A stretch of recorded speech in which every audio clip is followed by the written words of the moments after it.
BRS నేతల చలో bus Bhavan సిటీలో బస్ ఛార్జీల పెంపుపై నిరసన ఆర్టీసీ ఎండీకి వినతి పత్రం ఇవ్వనున్న ఎమ్మెల్యేలు. ప్రభుత్వం అడ్డగోలుగా బస్ ఛార్జీలు పెంచింది. ఇందిరమ్మ పాలన అంటే హౌస్ అరెస్టు చేయడమా? ఆర్టీసీని అమ్మే కుట్ర జరుగుతోందన్న హరీష్ రావు. ఎంపీటీసీ జెడ్పీటీసీ ఎన్నికలకు నోటిఫికేషన్. ఈ నెల 11 వరకు నామినేషన్ల స్వీకరణ. 23న మొదటి విడత పోలింగ్. విశాఖ బయలుదేరిన జగన్ మాకవరపాలెంలో మెడికల్ కాలేజ్ సందర్శన. జన సమీకరణకు అనుమతి లేదన్న పోలీసులు. నకిలీ మద్యం కేసులో A1 పై లుకౌట్ నోటీసులు. ప్రస్తుతం సౌత్ ఆఫ్రికాలో ఉన్న జనార్దన్ రావు 2 రోజుల్లో భారత్ చేరుకునే అవకాశం. రైతులను ముంచిన భారీ వర్షాలు. మన్యం జిల్లా పాచిపేటలో పత్తి పంటకు నష్టం. ఆదుకోవాలని ప్రభుత్వానికి వినతి.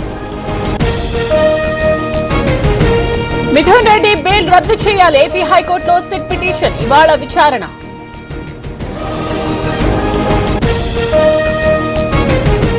బీసీ కోటాపై ఇవాళ మరోసారి విచారణ. మరికొన్ని వాదనలు వినిపిస్తామన్న ప్రభుత్వం. ఏజీతో చర్చించిన మంత్రులు. మెడికల్ కాలేజీలపై ఏపీ హైకోర్టులో పిల్. జీవో 590 ని రద్దు చేయాలని కోరుతూ దాఖలు. ప్రభుత్వానికి నోటీసులు జారీ చేసిన ఏపీ హైకోర్టు.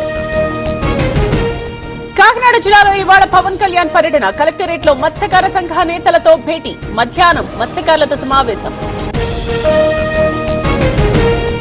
రాహుల్ ప్రధాని కాకుండా ఎవరూ ఆపలేరు. రఘువీరారెడ్డి కామెంట్స్. కేంద్రం ఓట్ల చోరీకి పాల్పడిందని ఆరోపణ.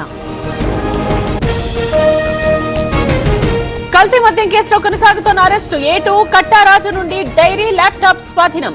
21కి చేరిన నిందితుల సంఖ్య. విజయనగరం పైడితల్లి అమ్మవారి ఆలయ విస్తరణ పనులు. శంకుస్థాపన చేసిన అశోక్ గజపతి.